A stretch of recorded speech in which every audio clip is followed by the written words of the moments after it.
comment gérer une émotion difficile, comment faire quand vous vous sentez submergé par une émotion, que j'allais dire même vous avez peur de vous laisser submerger par une émotion comme la colère ou la tristesse.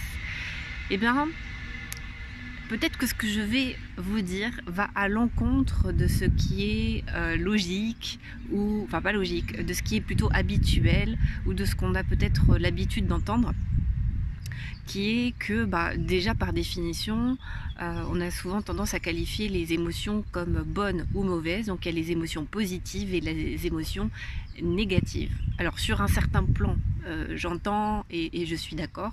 Sur un autre plan, moi, ma vision et surtout mon expérience, c'est que aucune émotion en soi n'est négative. Une émotion, en fait, étymologiquement, ça vient de mouvement, en fait, et une émotion, eh bien, c'est comme une vague qui a besoin, en fait, de s'élever, tout simplement, et de retomber. C'est une vague, tout simplement. Et souvent, qu'est-ce qu'on fait avec nos émotions difficiles, comme la tristesse ou la colère? Eh bien, comme on en a peur, comme on ne sait pas les gérer, et on a peur d'être complètement submergé par l'émotion, eh bien, on réprime, on étouffe, on barricade. Et du coup, moi, quand j'accompagne mes clients, ce que je les invite à faire, c'est au contraire, contrairement à ce qu'on fait habituellement, de surtout bien verrouiller et bien fermer le couvercle de la marmite, c'est au contraire de prendre le couvercle, de le soulever et de laisser monter la vague. Et paradoxalement, c'est parce que vous allez vous autoriser à vivre pleinement l'émotion, c'est-à-dire de la laisser monter à travers vous.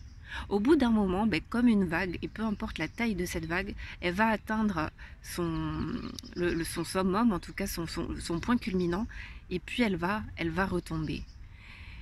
Et pour ça, comment on fait? Eh bien, en la laissant...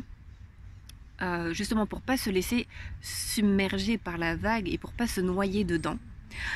La méthode que j'utilise, c'est de passer par le corps, c'est-à-dire de réactiver l'émotion en pensant à la situation, par exemple.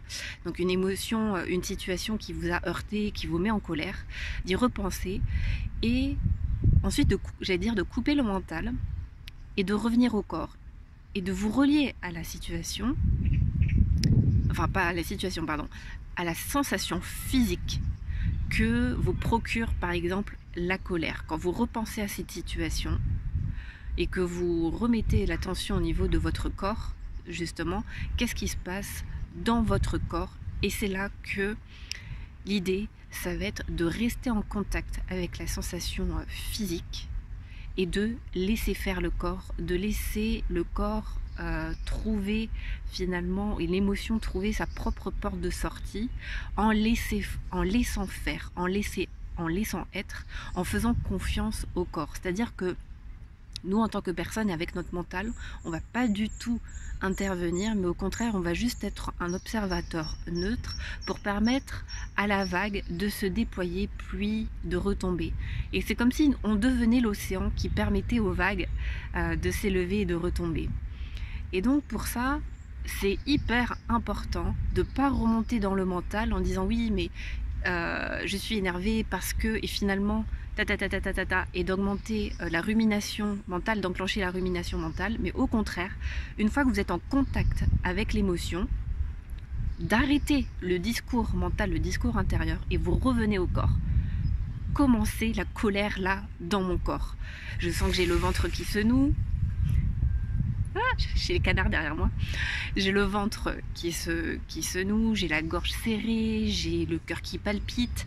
Et vous allez trouver une zone de votre corps qui vous appelle.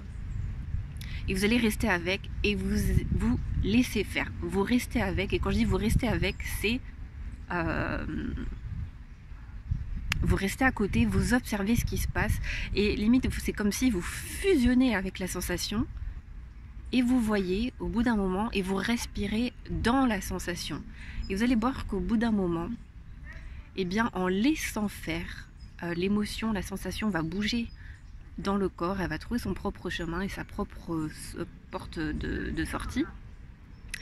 Et au bout d'un moment, mais comme la vague, eh bien, ça va retomber et ça va s'apaiser. Et donc essayez, vous allez voir, c'est assez magique et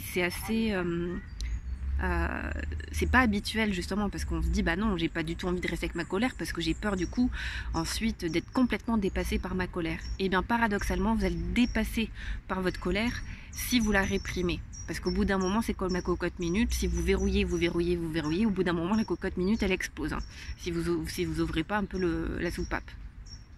Et donc c'est exactement la même chose avec vos émotions, vous revenez à la sensation dans le corps et vous laissez faire. Et ça peut faire peur au début, mais je vous garantis qu'au bout d'un moment, quand vous vous reliez uniquement à la sensation physique, il y a c'est comme la vague, comme je disais, il y a quelque chose qui va à un moment s'intensifier. Et c'est là qu'il ne faut surtout pas arrêter. Vous continuez, vous restez avec, vous restez avec, vous restez avec.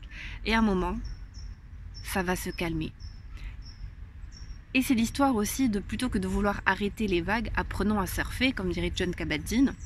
C'est vraiment ça, c'est vraiment apprendre à surfer sur les vagues de vos émotions. Et au bout d'un moment, une fois que vous avez surfé, la vague, tout doucement, une fois qu'elle est retombée, elle atteint le rivage tranquillou, sans faire de dégâts.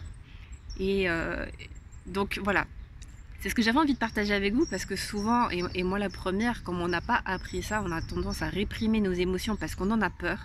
Et n'oubliez pas que nos émotions ne sont pas négatives en soi, elles ont tout un message à nous faire passer. C'est juste quelque chose qu'on a réprimé justement et qui essaye de passer. C'est pour ça que c'est douloureux, c'est pour ça que ça fait mal, et c'est pour ça souvent qu'on se tremballe pendant des semaines, voire des années avec quelque chose qui nous pèse, mais parce que l'émotion n'a pas été accueillie. Et quand on dit accueillir l'émotion, c'est très concret et c'est très très physique. En tout cas dans mon approche. Voilà, donc j'espère que cette vidéo vous sera utile. Si vous pensez qu'elle est, pensez à la partager, à vous abonner à ma chaîne YouTube Les Guerriers Pacifiques si ce n'est pas encore fait. Et puis si vous le souhaitez, j'ai un atelier offert, la méthode sage pour devenir maître de votre vie et passer d'une vie subie à une vie choisie sans faire de compromis avec qui vous êtes vraiment, disponible sous cette vidéo. Je vous dis à très bientôt.